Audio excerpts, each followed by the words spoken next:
We are officially rolling, baby. We are rolling. Thank you guys for joining us. This is episode 6 of the Grindhouse Podcast. I'm one of your hosts, Edwin Cabrera. This is my good Chris friend. Martin, not of Coldplay, I promise. He is a Coldplay. He's lying to I you wish I guys. had his money, actually. People always mention it on job interviews, and I'm like, damn, I wish I wasn't on this job Probably interview. a joke you have to get used to.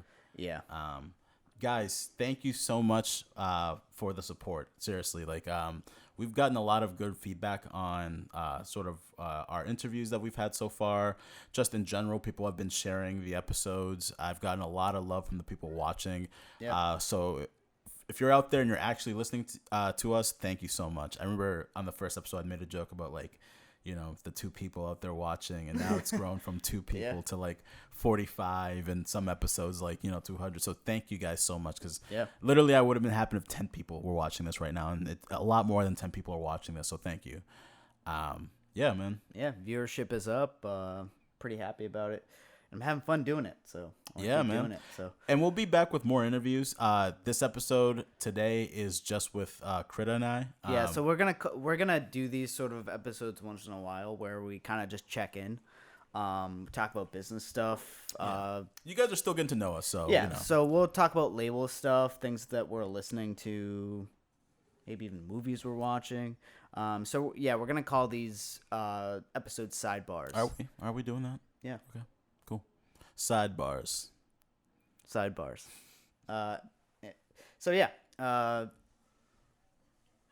You fucked me up there. Sidebars. Fucking asshole. Sidebars.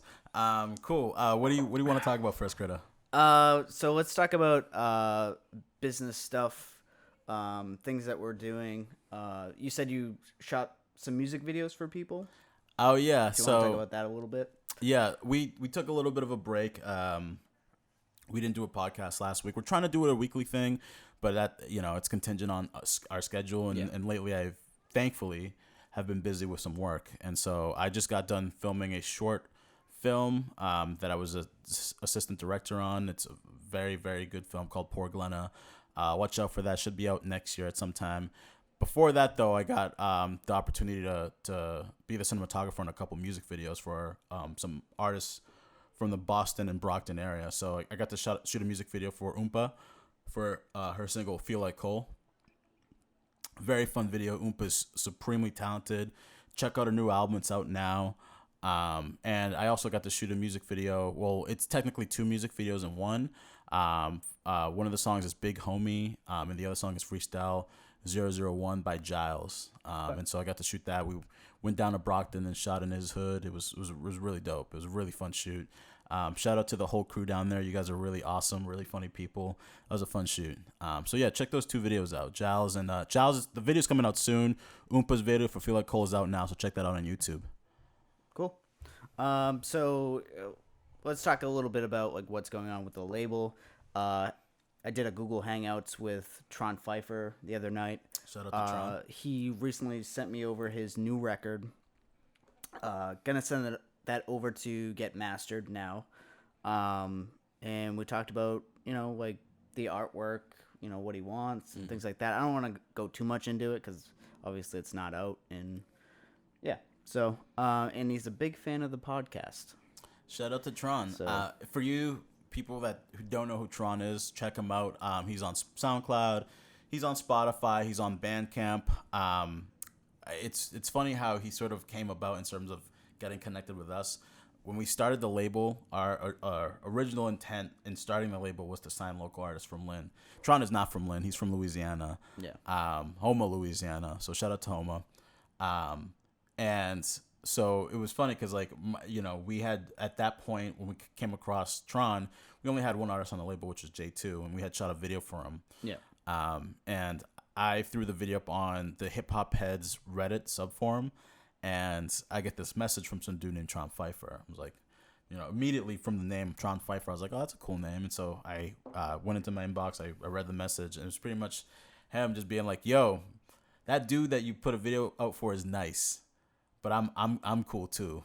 Something like that. Something pretty much I'm hot shit. You should check me out. Yeah. And so immediately I was like, all right, I'll give, if somebody's taking the time out to reach out to me and telling me that they think they're good, that's, a check off my book. I mean, number one is believing that you are good, and that goes a long way. And I immediately, from how he like worded his message, I was like, all right, I'll check him out.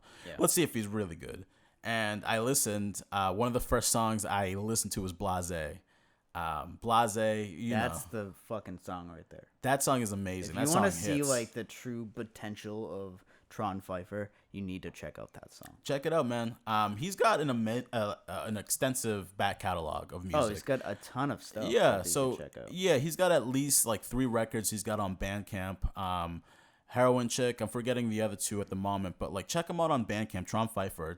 He's got some really, really dope shit, and pretty much, when he sent me that message, I went to his Bandcamp and listened to Blase and a few other records. I was like, wow, this guy is absolutely talented. Yeah. It's just funny how that works out sometimes, because it's like the social media aspect. I mean, Reddit, I guess, is social media, but like the social media like outreach, it goes somewhere. Yeah. If somebody wants to hear you and you are talented, and somebody like really wants to work with you, all it takes sometimes is a message being like, yo, listen to me. Yeah. That shit works. It definitely worked with me and you, because we ended up signing him. And so he's our connection to Louisiana, because somehow, I mean, the world's a big place, but the internet makes it a lot smaller. So shout out to Houma, Louisiana. Shout out to Tron. Shout out to Black Rose. Shout out to Saint. Shout out to Von B, because you guys are killing it right now. Shout out to Kyle. Shout out to Kyle, recording engineer. Yeah. Actually, this is a good segue to go into the Saint and Von EP that they just put out. Yeah, man. So check it out on like streaming services. It's ST and then just Von, VON. Really fucking great record. That just slaps. Yeah. Ooh, that just slaps. It's so good. I've listened to a lot of Tron, and I listened to a lot of Saint. I can't say that I've listened to a lot of Von B before, and so for me, like, listening to this record with Von B on it, I was very impressed. I was like, holy shit, like this group, man, they got some talent. They packing a punch. Yeah. That record was dope. I love the collaborative, the duo rap, especially when the chemistry is good and they feed off of each other, and it's like it just keeps the energy up the whole time, because they're 2 different styles, and so when you have 2 different styles playing off each other, it just keeps me more interested in the whole song. Definitely. Production is great. Good job on the production. Yeah. It sounds great. What's your favorite song on the EP? I would say Iron. Same. The last song on the EP. Yeah. It's just one of those, like, you want to just, like, you're in your car and you just want to fucking blast it. It's just a really good record. Definitely a good car record. If you want to, crank something up in the summertime, before you got to get back Let to everybody work. know what you're listening to, Go on a cruise. Yeah. Yeah, that's the record to listen to. So check that out. St. Von. Yeah. That's the good stuff, man. So J2 recently had a battle with Mike DeGod. It's on the Takeover Battle League YouTube. Yeah. What are your thoughts? We just watched it, so. Yeah. I mean, shout out to Mike DeGod. I think that J2 got that. He got that. I love. We know this about Jay. He takes pride in his rap battles. Yeah. And so I thought that the beginning was like lukewarm. I was like, okay, like, I know I know what like J2's most battles they start out kind of lukewarm. Yeah. And so I was like, the first one I was like, all right, it could go either way, like typical first rounds, unless like dude, straight up kills him in the first round. But it wasn't like that. I think the first round was pretty tied, and then Jay from there just like, just shows elements and different perspectives of stuff that he wants to talk about. Like he hit on, I think there was a third round that he hit, like he literally broke down like Mike the God and being a god and a leader of men, or like this like false prophet. I was like, I was like, damn. All right, fucking deep. He's going there. He's cutting deep right now. Yeah, that was pretty clever. Yeah, when he did that. Yeah, check out the battle. But J2, man. The third round really got it. I think the second round the first round was even. Second round, I'll give the tip to J2. He really kind of showed more skill. Like I think he was just building upon something. He was just like, let me start out light. Yep. Hit him with a little something in the second round, and then like hit it out of the park in the third. Exactly. And that's exactly what he did. Yeah. We'll definitely link it in the description to check out. Definitely worth watching. So. Yeah. Cool. I think that's all the business stuff that we've got going on. Do you want to talk about like side hustles like that we're doing to make money? Yeah. So I haven't been doing many side hustles lately, thankfully. I've got a good job right now, and I've been getting good freelance money. So I'm not really doing much side hustles. I think I brought this topic along just to kind of like things we've done in the past. And so it occurred to me from like I do focus groups here and there. I don't know if you know what focus groups are. It's like you essentially go into this meeting, you take some sort of survey. I did it once. Okay. And I think I went with you. Cool. All right, I'll break it down for the people at home anyway. So, like, pretty much you sign up for this service. There's a few in Boston. So if you're based in Boston, if you go on like Focus on Boston, Schlesinger Associates. I guess we're plugging them. Yeah. No, we're not plugging them. I'm trying to get people paid. That's true. I could give a shit about Schlesinger Associates. I only care about people getting paid their, $125 to $150 for a fucking 2-hour session. That's fair. And so check out Focus on Boston, Schlesinger Associates. Cambridge Focus Study, I think, is another one. There's a few of them on. If you look on the Craigslist volunteer section, like you'll find a few of them. But essentially, what these focus groups do is they'll have clients. For example, they'll have a beer client. Let's say, for example, like Sam Adams. And Sam Adams wants to find out like what new summertime beer they want to go with. And so they'll hire this focus group place to have people come in and try the beers that they're trying to decide which to go with. And it's like a 2-hour session at most. You'll be there for 2 hours and then, whatever, give your opinion, literally just give your opinion. And then you get paid $125 to $150 just to do that. So it's a good way to make money if you're looking for a side hustle that's not just like driving your car around and beating the shit up. Maybe you want to enroll every now and then in a focus group because it's quick money, it's fast money. I love giving my opinion on shit. That's why, we do the podcast so I can just fucking talk all day. Talk a bunch of shit. But if you enjoy talking and giving your opinion on shit and you want to get paid for it, look up these focus groups because it might get you paid. Yeah. I got another one actually. Like I knew I said I wasn't doing many side hustles, but this one just kind of fell on my lap, and so I'm doing it. I think I'm watching a movie. I think I'm supposed to show up at one of the movie theaters. I can't really explain. I feel like I signed some sort of confidentiality thing, like so I'm not gonna say. I don't know. Maybe I never look at the terms and agreements on shit, which is my own fault. But yeah, I'm doing one on I think a movie. So I think I'm watching a movie this Friday, and they're paying me $125 to just give my opinion on it. I'm probably gonna say it sucks. You should. See. Unless it's the Joker movie that I can't wait to watch. So wait, they don't tell you what it is? No. You walk in there and then you find out. Gotcha. But it's still a fun way to make money, and it's like 2 hours long. So it's like if you average it down, it's like $62 an hour for just giving your bullshit opinion on stuff. So yeah. So yeah, if you guys are looking to get some extra coin and you're doing the whole Uber and Instacart and all that other shit, and you want something a little bit more fun, you think about joining a focus group because you get paid a good amount rather quickly. You can't do one every day. It's like you can do one like once every few months, but if you have like the different focus groups, like Focus on Boston, Schlesinger, so on and so forth, you have like a few of them to choose from, then you'll get probably one once a month or something like that. I think what else I want to talk about in terms of side hustles. So this is something I don't do anymore, and I would urge you, like, if you're very aware of like being in the hospital, that maybe this is not for you. But I forgot you did this. Yeah, man. This is, like I said, I'm thankfully not in a spot in my life where I have to do this anymore. Not to say that's demeaning in any way. It's just like, a little out there. Yeah. If let's say you're really strapped for cash and you're looking for a little extra coin on top of your, Uber Eats, and maybe you don't have a card because it broke down and you can't do it anymore, and you've ran out of focus groups to apply to, you might want to think about joining into clinical studies. Actually, you should talk about the one that you were part of. Like, I did a lot of ones. There was like that sleep one that you did. Yeah, you had to like be hooked up to a bunch of shit. Like, yeah, I did a sleep. Watch you sleep. Yeah, I did. This is also before I had. This is before I had health insurance as well. So like, there was one point where I was convinced that I had sleep apnea, and instead of like just going to the hospital and doing some tests or whatever like that, and having to pay for it out of my own pocket, I was like, I'm sure there's a focus group out there that will pay me to like do a sleep apnea study, and there was.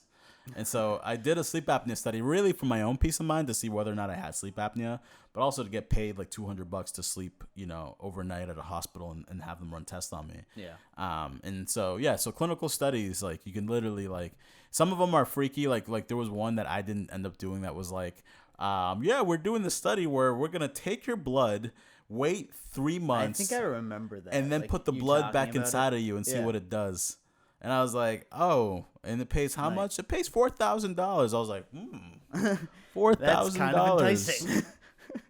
But yeah, but you might die though. But yeah, well, I mean, if you're paying $4,000 just to take blood in, freeze it, and then put it back in you months later, and you're paying $4,000 just for that, I mean, I'm sure that there's gonna be some side effects. So I passed on that. So there's a few that you might want to pass on, but if you're strapped for cash and you're looking for an extra way to make some money, you might want to look at some clinical studies. Some of them are completely benign. They're just like, we just want to see how a human responds to these certain, tests that we have. But then some of them are literally like, we're going to put this thing inside of you and see how it does, and then we'll pay you, And then if something happens to you, we might be able to cover you, but, we might be fucked. Yeah, exactly. So, at your own discretion. Yeah. But, there's a couple ways to make money there. Depends like what how far into it you want to go, but so those are my quick side hustle tips. They're not glamorous, but shit, wouldn't recommend when it. You're broke and you need to make some money. You got to consider different avenues. Maybe the drug game isn't for you, so you gotta gotta do some focus group shit. Maybe you'll sell lollipops on the side of the road, or maybe you'll do some clinical studies. Sell a kidney, but if you do have money, one second, I'm not done yet. Oh, go ahead. If you do have money, and you're trying to make more of that money, you're trying to double up on some money, I really do think, speaking about just trying to make more money, investing in stocks is probably the way to go. More specifically, weed stock. Yeah, weed has. I think the weed stock there's a company out of Canada. I think that it goes by Cron on the stock market, but it's like the first like weed company to be in the stock market. I know there's Aurora out there also. That's another big one. These are and now I feel like they're going to be in the future, 5-10 years from now, they're going to be weed pharmaceutical companies. So essentially, you might be buying in on the ground level of weed pharmaceutical companies, which sounds terrible in the future that these corporations are going to take over weed, but hey, get secure the bag, Yeah. So I mean, if they are, you might as well, throw a few, I think right now for Aurora, it's $5.75 for a share. And so if you bought a share and that $5 turns into $1,000 a share, that's, $900, $95 that you made extra. Yeah. Just by investing. So if you do have money and you're looking to make more off of that money, you might want to think about investing in weed stock, because I feel like it's going to, just within the next 10 years, I think is going to really shoot up. Yeah. I've been looking into some myself, but Aurora has been one that I've been had my eye on. Cool. So do you want to talk about some records that we've been listening to? What have you been listening to? I've been bumping the new Cousin Stizz record. It's called Trying to Find My Next Thrill. It reminds me of his record Suffolk County, that basically got him to pop. It's just he just makes really good hip hop records that are super catchy, and he's got some good features on there too. He's got Freddie Gibbs on there, this dude Sean Wire, which is really good as well. You should check him out. Yeah. Have you listened to any of the songs off the record? One. I'm gonna listen to the record. That sounds. I feel like, aside from Suffolk County, which I really enjoyed, I haven't really enjoyed too much of the Cousin Stizz releases after that one. Didn't really love Mondo too much. I just felt like it was kind of it was a little lackluster. It kind of sounded like Suffolk County with a little less flair in there. I feel like, man, the new record sounds good. Or the new record, I like all the songs. I like all the songs on the record. Yeah, I've only seen that one that he released a video to. Man, what's it called? I can't remember what the song is called, but essentially the video is of him and one of his old homies, somebody actually who I've worked with before, Junior, who he plays Cousin Stizz's old friend from the neighborhood, who, Stizz moves on, blows up, moves to LA, and this dude has, in terms of his life, like, just takes a turn where he's gets into some situation where now he's like gonna kill Stizz. And so very interesting video, very interesting concept for a video, but the song is dope. Yeah, check it out. So I'll have to give Cousin Stizz's whole album a listen to, but that music video for that first song they put out, the first single, is dope. Yeah. I just listened to So Much Fun by Young Thug, and that shit is pretty dope. I wasn't the biggest Young Thug fan at first. Like, when he first came out, I didn't really love Young Thug. I've come around to him a lot. Actually, I need to like check out more of his stuff. Check out So Much Fun. It's really good. It's really long. The whole album is like out. The whole album's out, and I forgot. I feel like it's somewhere. Feels like a whole 20-song album kind of thing. It felt long. Like, I pretty much drove like an hour, and the whole time, like, I had the whole album playing, which is nice because I feel like a lot of the albums today are 35 minutes. Quick, and like, then you have to find something else to listen to. But Young Thug, that new album. Let me just count how many songs are on the new album. 1, 2, 3, 4, 5, 6, 7, 8, 9, 10, 11, 12, 13, 14, 15, 16, 17, 18, 19. 19 songs on the new album. Yeah. That's a lot for like good for Young Thug. A new album. Yeah, and it's over an hour long, and it slaps. It is great. The two songs that he has with Gunna are really good. And Lil Baby also not. The song with Lil Baby is good, but the song Lil Baby is probably one of my favorite songs on the album. So he did his thing. Is Lil Baby on the song Lil Baby? No, Lil Baby is not on the song Lil Baby, which I found interesting. Yeah. I feel like he should be on that song. I really there's a missed opportunity there for sure. It's funny because Lil Baby is on that song previous to the song Lil Baby, the song Bad Bad Bad. But then, so it's like a segue into like the song Lil Baby. I guess that's what he was doing with it. And at this point, I've only listened to the album like 2, maybe 3 times, so I haven't really like, I can't, I don't know 100% of what Young Thug is saying in his records. I just like his melodicness, like he can sing. I can kind of understand what he's saying, but I haven't really broken down the lyricism of a Young Thug, the Young Thug album just yet. So wait maybe a couple weeks on that. Yeah. But it sounds amazing. It slaps. He's like, his singing is awesome. His features are great. Gunna, Lil Baby's on there. Who else is on there? Machine Gun Kelly actually has a pretty good spot on there also, which is like I was like, oh shit. I mean, I feel like Machine Gun. I think he's starting to like. After the Eminem thing, I think he's starting to get a little. He cred. Impressed me with that. Yeah, I was like, all right. I think he got the better of Eminem also on that. Yeah, I think so too. Yeah, I think he beat Eminem on this. I think he won that, which is ridiculous. Like, it tells you how much Eminem's kind of fallen off because I haven't been that impressed by Eminem in a long time. Yeah, man. I listen to I love, and so kind of diverging a little bit from Young Thug. I listen to I've been listening to a lot of Griselda lately, and there's a song with Eminem and Conway, I think, and the song. Conway, obviously, like, he's amazing. Like, he's, Benny, Conway, Wayside Gun, all of them amazing. Yeah.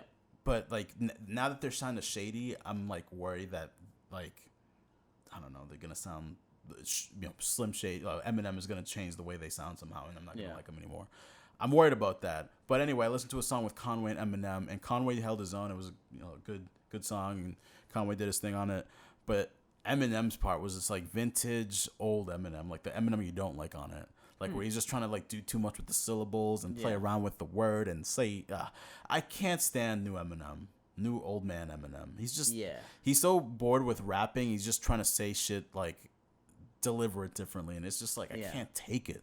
So would you rather have like really offensive Eminem back than? The offensive part of his game was just like a small aspect of old school Eminem. Like, yes, he's very like, he's over the top and he says a lot of crazy shit, but he's also a really good rapper. Yeah. Now he's a good rapper, but he just has nothing to rap about. So he just finds other ways to like rap. I don't know. It's just, for me, it just doesn't sound great. So you think like his inspiration isn't there anymore? So it's just like he's rapping just to rap?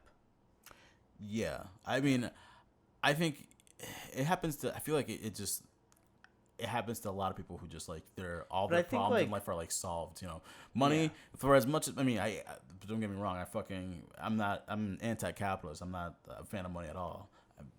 Most of my life, even now, I fucking barely have money. Yeah. But you know, money solves a lot of issues. You know that besides like the actual like love and you know family issues, whatever. But like in terms of like just hardship, money solves a lot of those problems. Like a lot of bills, a lot of taking care of people, so on and so forth. It creates problems, but also solves a lot of problems.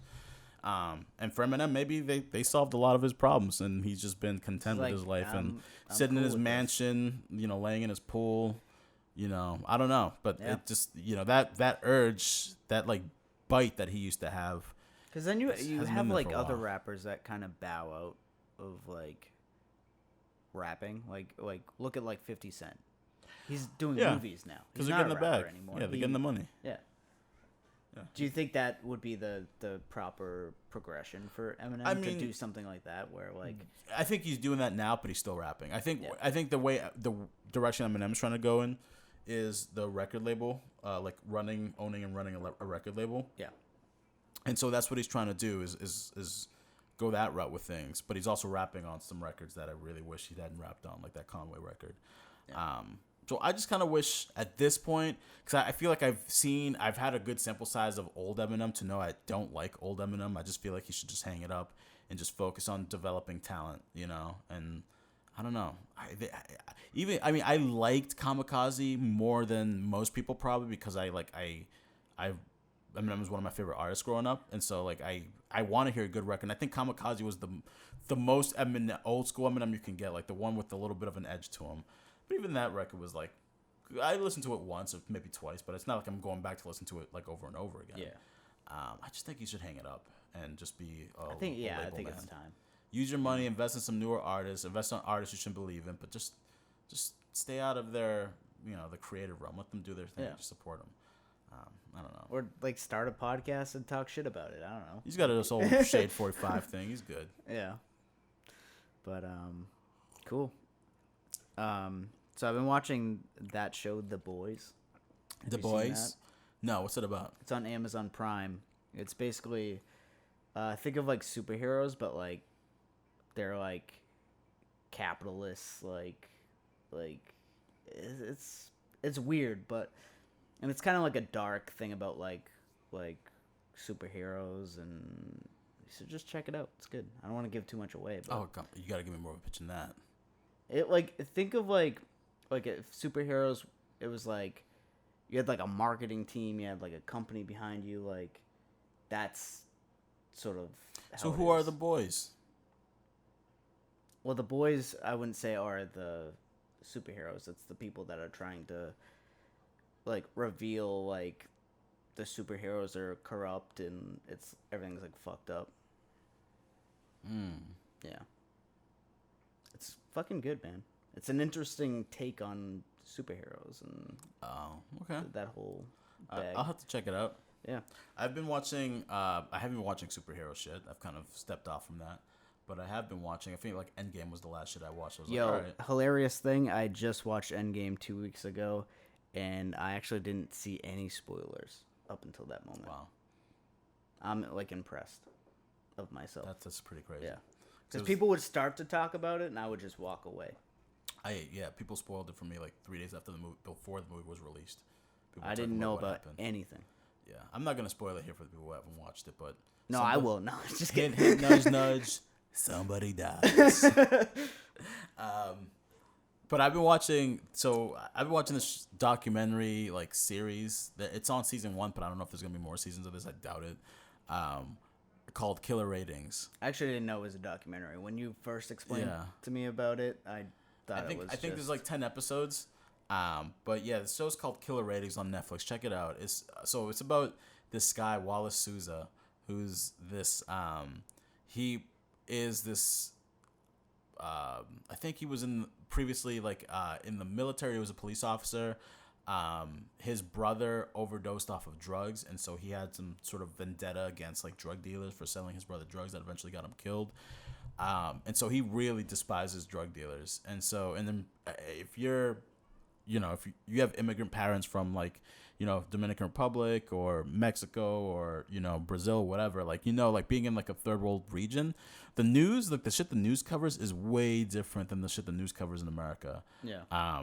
It is just like you see some shit you just wouldn't see on Channel 7, like a dead body, like somebody literally just like, got here ejected you would from a never car, see shit laying like on the hood of a car, fucking blood everywhere. Yeah. You don't really see that in like our news stations, but in like, these like other news sources in third world countries, they show that shit. And so Wallace Souza is the host of this like game show like crime show, which he'll have like these like it's strange. And that show actually like exists? Oh yeah, it ran for like 20 years or something like that, from 1989 to like 2009. And so they would have like a whole live audience. They would have like a midget who's also security guard for laughs. They'd have like some guy in like some sort of like a mask who's like, I don't know, just does weird shit. Yeah. And then they would have like puppets, but then the whole show would be about crime, would revolve around crime. And so they would like, the reporters would be out all night long looking for crimes that happened in the city, and they would usually beat police there first. So they roll up to a scene. There's literally a guy laying in his car covered in bullets, dead. And they'd be like, yeah, this guy, he's a drug dealer. He just got shot and killed. He's assassinated right at this gas station. And it's just like, just zero remorse. I mean, it's a different world out there, obviously. Yeah. But like, that was the whole show, is like hunting dead drug dealers and showing them on film, like being like, yeah, they got this guy, he's dead, or this guy got arrested. So bizarre, very bizarre, wild. But it had a huge gathering in Manaus, Brazil, where this documentary is based out of. Yeah. And so, come to find out, the host of the game show, Wallace Souza, was behind the murders of these drug dealers. So he was literally filming him essentially taking out like these criminals and like putting them on live TV. Yeah. Wow. Nuts. Very interesting documentary. Check it out. Spoiler alert. A lot of subtitle reading. I'll get a lot of subtitle reading. So for me, it's like I'll go through like 2, maybe 3 episodes before I have to give it a break, because I've read so much. Yeah. But it's really good. Very cool. Very engaging. It's on Netflix, you said? On Netflix, yeah. Called Killer Ratings. Yeah, check that out, people. So, what do you want to talk about?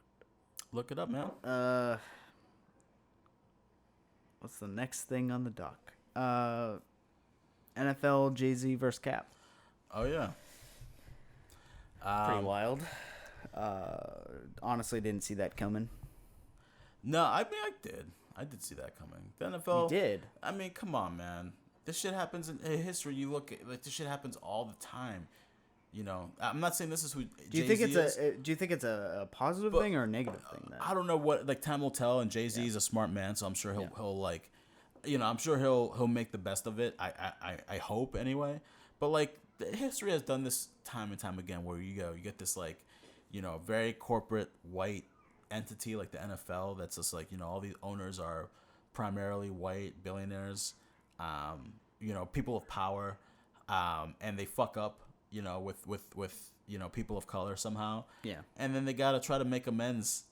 That usually involves some sort of figurehead from the black community being paid off to like make it look like we're cool with these people again. Yeah. And that's not to say that's what JAYZ is doing, but it could be. Like, the possibility is out there that, I mean, like, they're saying that he's trying to like purchase a NFL team. Maybe he is. I've heard reports that he's not. That's not in the books. That's not in the playbook.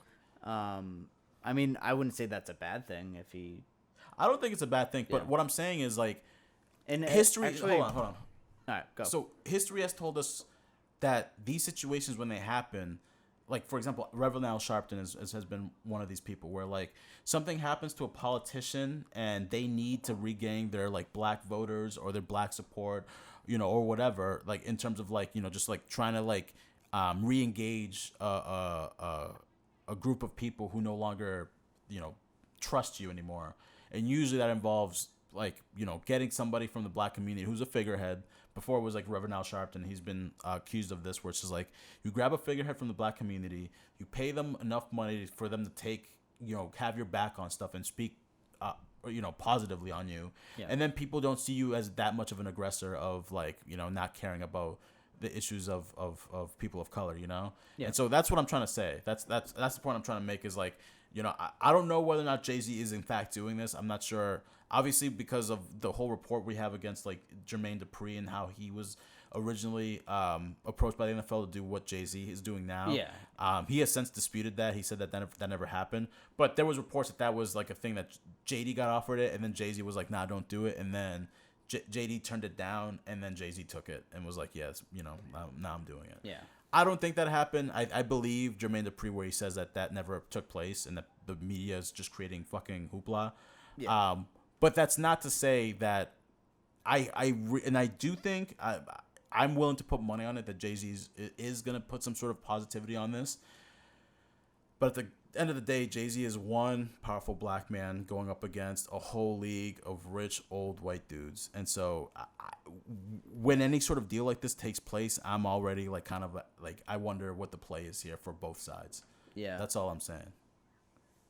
Well, so Killer Mike, he said something in a interview the other day saying that like if JAYZ does own a team, it's like Cap will probably have a spot on the team. Thoughts on that? Like, do you think that's the like what should happen if he does get a team? Yeah.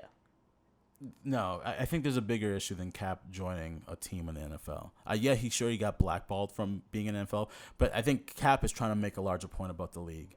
Yeah. So I really don't care whether or not if JAYZ owns a team that Cap will be able to play again. I think that what has already happened, which is Cap has been blackballed from the league, is what happened. I don't care if he goes back eventually. It's very They've already done it. Like that aggression has already been done.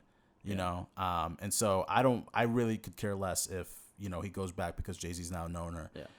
The league, I already am against the league for doing what they've already done for the past 5 years now, or however long it's been. Yeah. So it's like they're still in the wrong on it. So I don't care. They haven't corrected it at all. So it's sort of it's gonna be interesting to see like what they do, with now working with JAYZ. I mean, like, yeah, he's doing like the halftime show, but like, what else is he gonna have his hand in?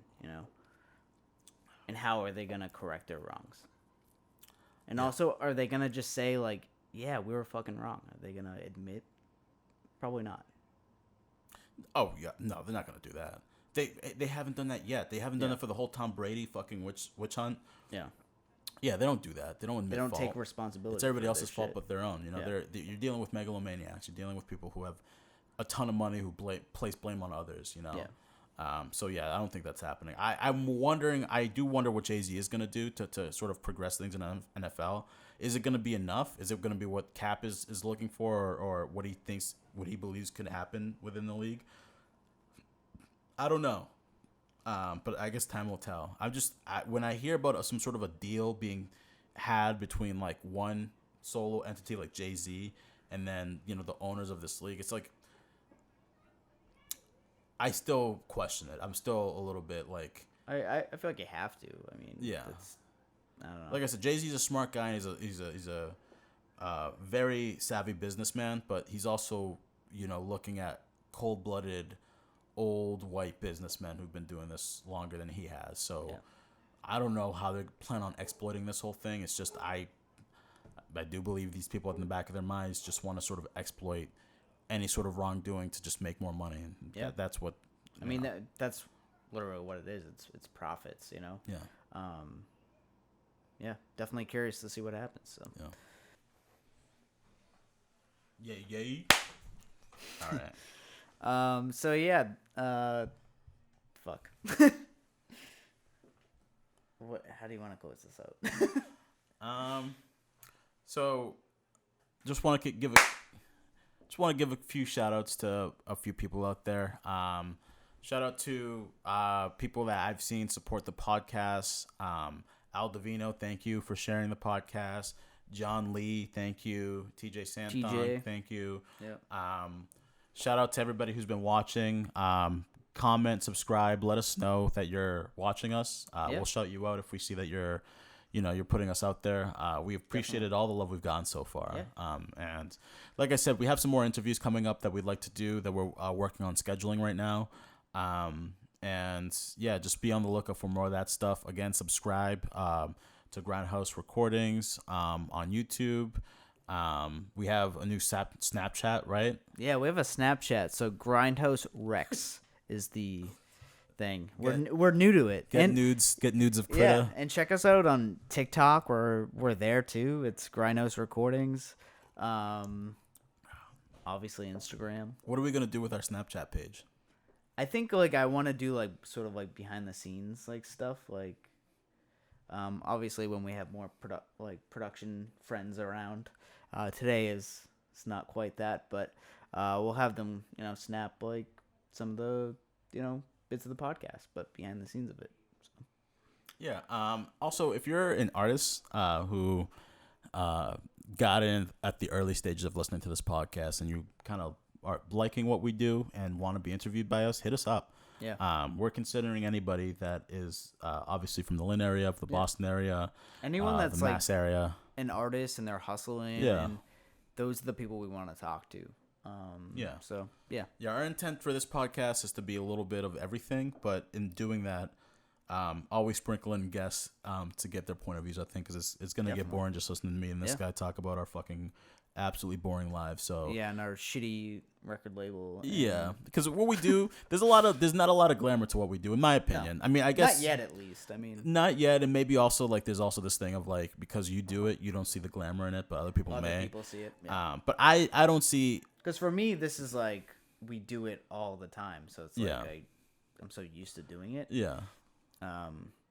I've gotten, people have hit me up supporting me and been like, oh, I'm really happy that you're doing this, so on and so forth. It's been actually really awesome. It's been awesome, man. Yeah. It's been great. Even people that I wouldn't expect to say that have said that to me. Yeah. I'm like, that's fucking dope. People are coming out of the woodwork, so it just makes me realize, man, people are actually out there listening. And when we put shit out, somebody's hearing it somewhere. And people are impressed, which I'm glad about. I hope we can keep entertaining you guys. Yeah. Obviously, the more we do this, the better we'll get. So, if we're not, good with the transitions, or we're not making you laugh or keeping you interested, I don't know. Keep supporting us. We'll get better. Talk shit. It's practice. Talk shit. Comment on the on our videos and be like, yo, y'all suck. Fuck you. I don't give a fuck it. Heckle us. Because we're doing this because we love it. Obviously, we're not getting paid, or we're not looking to get paid or anything of that. We just want to, talk shop with some artists and get some Yeah, I mean, give people a place to talk about what they're doing. Yeah. So yeah, I mean that's the ultimate goal, I think. Yeah, so hit us up if you're out there and you're watching and you feel like you have something you want to talk about, because we'd love to have you on. Yeah. So cool. Check us out, grindhouserecordings.com. Also, subscribe, and that's episode 6. Cheers.